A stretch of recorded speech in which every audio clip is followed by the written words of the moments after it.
Engineering पढ़ाई, MBA, डॉक्टरी, ये सब एक ये हमारी दुनिया जनरली ऐसी रहती है, राइट? क्योंकि हमें NSG कमांडोज ने ट्रेन किया था 15 दिनों के लिए, जहाँ पे कि सुबह 4 बजे से सुबह 9 बजे तक हमारी अच्छी ट्रेनिंग होती थी। तो वो होना, फिर कारगिल में जाके हमारी ट्रेनिंग अलग हुई with the rifles and this and that.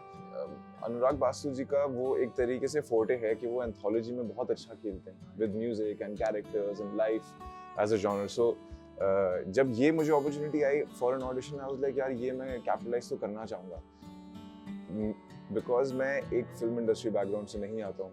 तो मेरी तरफ से ये एक स्ट्रैटेजी है टू बी एवरीवेयर।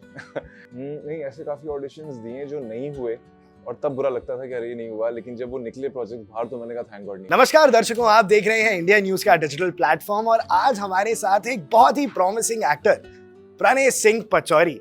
आपने इन्हें शेरशाह में देखा होगा, केरला स्टोरी में देखा होगा, हाल ही में मेट्रो इन दिनों में भी देखा होगा एंड आज ये हमारे साथ अपने एक और बहुत ही इंटरेस्टिंग प्रोजेक्ट को डिस्कस करने पहुंच गए हैं।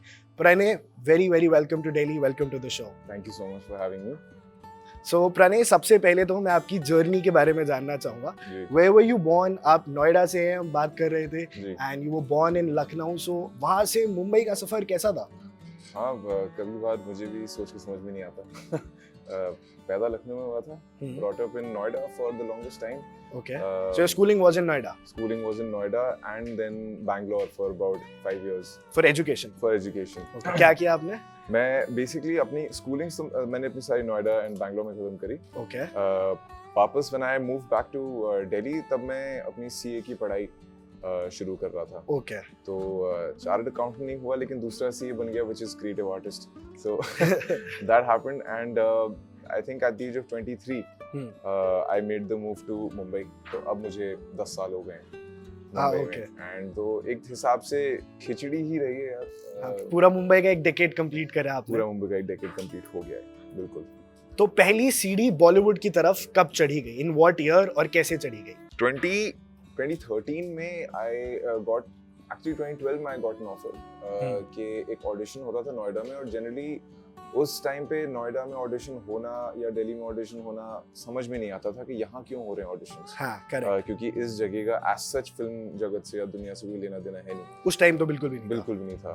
तो यूज्ड टू बी सरप्राइजिंग कि अच्छा यहाँ क्यों हो रहे हैं ऑडिशंस, बट एनीवे मैंने जाके दिया audition because it was through someone I knew and that was a credible source. तो मैंने कहा ठीक है, जाके देते हैं, देख के आते हैं कैसा होगा। एंड जब वो हुआ तो later on I got to know that it was a short film that had won an award at Cannes Film Festival. Okay. And then it got picked up by Viacom 18 as a feature film. Okay. And उस feature film के लिए they wanted me to be a part of it. They were looking for a basketball player. I used to play basketball. And मुझे लगा क्योंकि ये manifestation कुछ ज़्यादा ही strong हो गई, क्योंकि कॉर्पोरेट बैकग्राउंड से आता हूँ, mom dad are from corporate as well. तो दुनिया नजरिया देखने का थोड़ा अलग होता है, क्योंकि इंजीनियरिंग पढ़ाई, MBA, डॉक्टरी, ये सब एक ये हमारी दुनिया जनरली ऐसी रहती है। करेक्ट। तो जब ये आया ऑफर तो आई थॉट कि यार ये once in a lifetime opportunity है, इसको दोनों हाथ से ग्रैब करो और फिर देखो कहाँ जाते हैं। फिर you took a risk at 23, 22. I took a risk at 23 because I thought अभी ये टाइम सही है to take that kind of a risk. मैं अपने मॉम डैड से बोला था कि मुझे 12 दिन के लिए मुंबई जाने दो। हाँ. तो मैं 12 दिन, क्योंकि मैंने कुछ लिखा था जो मेरे डायरेक्टर को पसंद आया था। He said इसको भी हम फीचर में कन्वर्ट कर सकते हैं। तो I was like great, एक फिल्म हो गई है। हाँ, कि एक्टिंग भी कर रहा हूँ, लिख रहा हूँ, पसंद भी आ रहा है। हाँ, काफी इन्वॉल्व है तो अच्छा है, मजा आएगा। हाँ, तो कॉर्पोरेट पेरेंट्स को मनाने के लिए मुश्किल तो नहीं हुई होगी? डर तो लगता है पेरेंट्स को, बिकॉज फिल्म इंडस्ट्री में कंपटीशन इतना है, मेंटल स्ट्रेंथ ऐसी होनी चाहिए कि मतलब आप तस से मस ना हो। तो पेरेंट्स को अपने बच्चे के लिए डर तो लगता ही है कि पता नहीं कैसा होगा, क्या होगा इस एनवायरनमेंट में।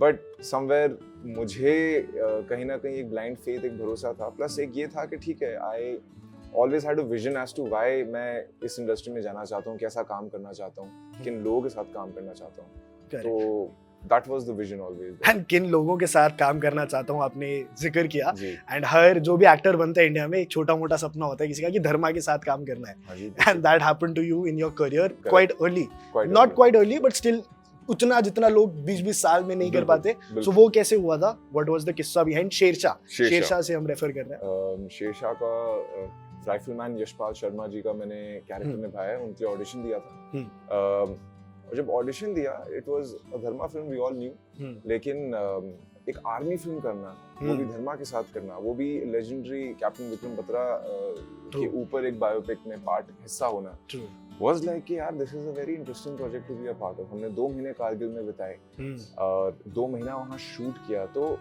एक रियल वर्ल्ड लाइफ एक्सपीरियंस आ गया of being an army man, क्योंकि हमें एनएसजी कमांडोज ने ट्रेन किया था 15 दिनों के लिए, जहाँ पे कि सुबह 4 बजे से रात सुबह 9 बजे तक हमारी अच्छी ट्रेनिंग चलती थी। तो वो होना, फिर कारगिल में जाके हमारी ट्रेनिंग अलग हुई with the rifles and this and that, तो एक तरीके से प्रॉपर कॉम्बैट ट्रेनिंग मिली हमें to look good on screen, to look good on screen. And I think जब आप कैरेक्टर निभाते भी हैं तो कई सारे इमोशंस आपको समझ में भी आ जाते हैं कि इस मौके पे ऐसे टाइम पे जब एक्चुअली कारगिल वॉर में हुआ होगा तो क्या इमोशंस रन कर रहे होंगे इनके जहन में उस टाइम पे। तो you just completely get into the skin of the character, and एक एक्टर के लिए ये बहुत अच्छी इंटरेस्टिंग लर्निंग स्टेप्स होते हैं, क्योंकि कहीं ना कहीं आपको प्रिपेयर करते हैं for the future projects, gives you the confidence to, और you know also give you stories कि आपके पास जो एक ऐसा once in lifetime opportunity या experience आया था, वो आपने कैसे जिया, वो आपके साथ क्या हुआ, और वो मैं अपने जहन से निकाल नहीं सकता, वो हमेशा एक core experience, एक core memory बन के रह जाता है। So tomorrow even if I'm playing an army man again, all those memories come rushing back, will come flashing back, will come right away। and आपकी एक्टिंग की डाइवर्सिटी मैं पढ़ रहा था, मैं स्टडी कर रहा था, देख रहा था मैंने, I have seen you in several roles, मैं कहीं रियलाइज कर रहा था आप केरला स्टोरी में भी थे, शेरशाह के अंदर भी थे, बट वहां से जो ओटीटी का आपने जंप लिया टीवीएफ के साथ, वाज इट, कैन यू से कि यहाँ से आपका करियर थोड़ा एक डिफरेंट मोड लेने लगा, एंड टीवीएफ में एक लीड में जब आप गए and it created such an impact, तो वो कैसे हुआ?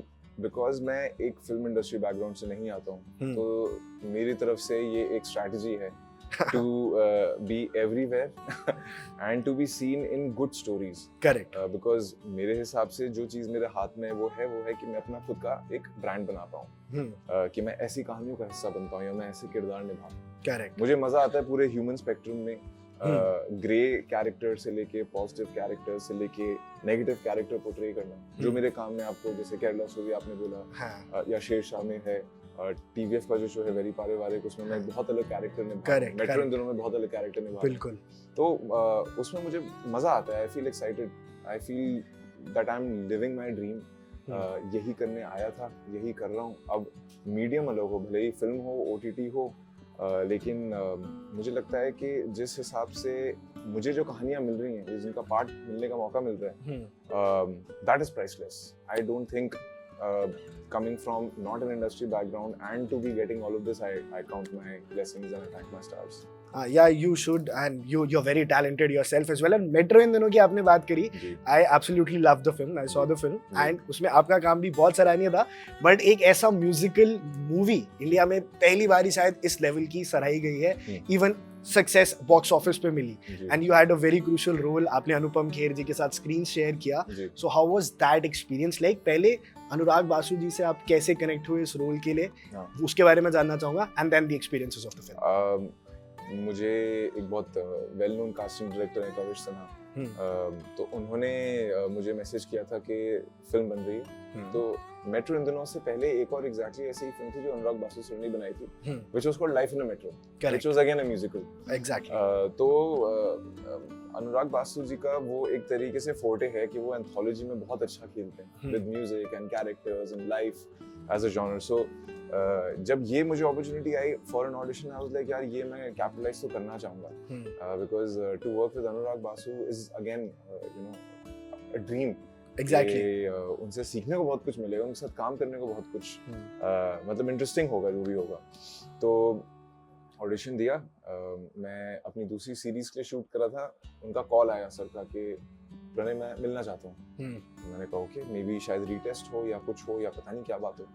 तो मैं अपना शूट उस शो का बीच में लंच ब्रेक जो था, मैंने कहा लंच गया भाड़ में मैं मिलने जा रहा हूँ। मेरे पास कम से कम तकरीबन 1-1.5 घंटे की विंडो थी, तो मैं उस 1-1.5 घंटे में भाग के गया, अनुराग बासु सर से मिला, एंड बस कह रहे थे मिले, कहते हैं कि यार बस मिलना था तुझसे, और बहुत दिल से एक और बहुत अच्छी जेन्युइन ह्यूमन बीइंग है, तो कहते बस मिलना था तुझसे, और हमें ऑडिशन बहुत अच्छा लगा आपका, बस आप फिल्म कर लो। तो मैं रियलाइज नहीं हुआ कि ये क्या बोल दिया या ये- सिंक इन नहीं हुआ कि मैं अब फिल्म कर रहा हूँ और मतलब अभी तक तो लंच से पहले तो मुझे पता भी नहीं था। बस अब मैं स्टार हो गया अनुराग बासु की मूवी का। सो मैंने कहा ओके थैंक यू एंड मैं वापस गया अपने दूसरा शूट रिज्यूम करने। But it made my day यार, I had a good smile on my face. I was like ठीक है, कहीं ना कहीं जब मेहनत आपकी रंग लाती है, क्योंकि जब आप घर से दूर रहते हो तो बहुत सैक्रिफाइसेस होते हैं। करेक्ट अपने पेरेंट्स के साथ टाइम नहीं मिलता उतना, अपने दोस्तों के साथ टाइम नहीं मिलता अपना, लेकिन यहाँ पे मुंबई में आके जब आप मेहनत करते हो उसका धीरे धीरे आपको फल मिलता है, तो कहीं ना कहीं आप भी मोटिवेटेड होते हो to work harder, to work harder, या to go achieve it for your parents. Exactly. तो जब पेरेंट्स के चेहरे पे मैं वो खुशी देखता हूँ कि अच्छा काम निकल रहा है, बड़ा काम निकल रहा है, तो उससे ज्यादा अवार्डिंग मेरे लिए कुछ नहीं होता। तो देखिए उन्होंने मेट्रो हाँ, देखी। they saw the film and generally वो लोग जाते नहीं है देखना, लेकिन इस बार गए एंड उनको बड़ा मजा आया, तो अच्छा है। मतलब मैं I wish I was there to see the film with them. लेकिन मुझे बहुत satisfaction मिलती है कि मेरे पेरेंट्स जाके जो पहले डर रहे थे कि पता नहीं कैसी होगी इंडस्ट्री, अब वो जाते हैं एंड जनरली लोग उनको बोलते हैं अरे आपकी बेटी की मूवी देखी है, ये देखा वो देखा, तो पेरेंट्स बहुत खुश होते हैं और मेरे लिए वो बहुत अच्छा लगता है। अब आप एक्सेल मीडिया के साथ भी आपका एक प्रोजेक्ट आ रहा है जी। So tell us about it, क्या है, क्या आपका किरदार है, क्या कहानी है, tell us. Excel and Amazon have come together to produce a show called अंधेरा। जी, ये इंडिया का शायद सबसे वेल शॉट, काफी इंट्रिकेटली बनाया हुआ साइकोलॉजिकल थ्रिलर होगा, psychological and it's a horror show basically. तो इसमें बहुत सारा VFX है, बहुत इंटरेस्टिंग कहानी है। ये रिलीज हो रहा है probably in the month of August. Okay. And pretty soon I hope I'm here again talking to you in detail about the show. लेकिन बहुत इंटरेस्टिंग इसमें प्राजक्ता कोहली है, प्रिया भट्ट है, सुरवीन चावला है, करणवीर मल्होत्रा इज देयर। सो हम लोग ने मिलके एक बहुत इंटरेस्टिंग चीज बनाई है, ह्यूमन माइंड से रिलेटेड चीज बनाई है। अब देखते हैं कि ऑडियंस को कैसा रिएक्शन आता है उनका ये चीज देखने के बाद, because I am very excited. एक psychological thriller with horror touch in it. Yeah absolutely, again a very different thing for me as an actor to be a part of. Again आपकी वो जो ट्रैजेक्टरी है अलग-अलग dimensions करने की, वो continue हो रही है touch wood. Yeah so we are very excited about that. अब जाने से पहले Pranay, there is a small rapid fire round I have for you. Sure, I will shoot some questions to you and then you will have to answer them. Okay, let's start. ऐसा कोई audition जो miss हो गया था पर उसके बारे में आज भी सोचते हो तो बुरा लगता है? नहीं, ऐसे काफी ऑडिशंस दिए जो नहीं हुए। हाँ। और तब बुरा लगता था कि अरे ये नहीं हुआ, लेकिन जब वो निकले प्रोजेक्ट बाहर तो मैंने कहा थैंक गॉड नहीं हुआ। थैंक गॉड नहीं हुआ। अच्छा, स्मॉल रोल स्ट्रॉन्ग इम्पैक्ट या फिर lead role but script average? I think small role big impact. Correct. आपका ड्रीम को एक्टर कौन है to share the screen with? Oh wow, actually अगर मैं दोनों हॉलीवुड और बॉलीवुड कहां से दे सकता हूं तो that's alright. According to Christian Bale is someone I look up to. Oh my God. in Hollywood. That would be like meeting an institution in himself. And India mein I would love to work with Shah Rukh Khan because of his energy and the charisma he brings on screen, and he's one star जिनको देख के हमेशा awestruck रहा हूँ मैं, and it's no one else but him. So I would love to just share that kind of screen space, that story or whatever it is in whatever capacity. Probably the only two actors that can actually starstruck anyone in the world. Absolutely. Yeah, okay, so and one scene you wish was yours कि यार ये scene मैंने किया होता। Scene का पता नहीं, but एक फिल्म है और वो अगेन शाहरुख सर की फिल्म है, स्वदेश। वो एक ऐसी फिल्म है जो मैं शायद अपने ट्रैजेक्टरी में ऐड करना चाहूंगा।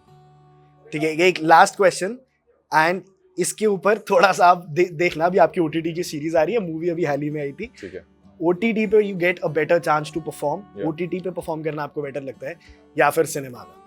OTT लंबी होती हैं, 9 या 8 या 10 एपिसोड्स होते हैं, स्क्रीन टाइम ज्यादा होता है, खेलने को ज्यादा होता है, कैरेक्टर्स लेयर्ड ज्यादा होते हैं, तो performance wise I feel like OTT में ज्यादा आपको लेवरेज मिलता है to play. So I enjoy performing in OTT। Films अगर बहुत इंट्रिकेटली बनी हो बट रन टाइम कम होता है, एग्जैक्टली, तो OTT में खेलने को ज्यादा मिलता है। एंड आई फील लाइक अपनी इंडियन ऑडियंस जो है उनको जो किरदार पसंद आ जाता है, दे वांट कि वो साथ रहते हैं। फॉर एग्जांपल PVF वेरी पारिवारिक 10 एपिसोड्स हैं, बहुत खेलने को मिला है, बहुत चीजें करने को मिली हैं, एक्शन करा है, ट्रॉमा एक्टिंग करी है, हॉरर करा है, crime, it was beautiful. So I have had a great time in OTT। अच्छा, at last as an outsider, as someone जो फिल्म फ्रेटर्निटी से नहीं बिलोंग करते थे, जी और भी बहुत सारे स्ट्रगलर्स हैं, there are a lot of 22 23 years old out there जो अपना पाथ ढूंढ रहे हैं, जी उनके लिए अगर लास्ट में कोई एक message, anything that you want कि उनको पता हो जो शायद आपको नहीं पता हो? आई थिंक बहुत लोग अपने हेड में स्टक हो जाते हैं. Lot of things are difficult in their head but it's not in reality. कई बार चीज़ आपको डराती है, आपको घबराहट होती है कि कैसे करूँगा, बट जब आप उसमें डीप डाइव करते हो तो आपको समझ में आता है कि आपके स्ट्रेंथ्स और वीकनेसेस क्या हैं, and then you sort of learn to fight that battle. So my advice honestly would be to just have your own competition with your own self. साल भर साल अपने आप को improve करते जाओ. Improve yourself by 5%, 10%, whatever you can in your capacity. And somewhere down the line, I think when you let life happen to you, you learn and grow. You learn and grow, and इसी के साथ हम इस interview की समाप्ति करते हैं. Thank you so much, Thank you. Pranay, Thank for you, being man. with us, and we wish you the best for your upcoming Thank you projects. so much. Thank you for having me.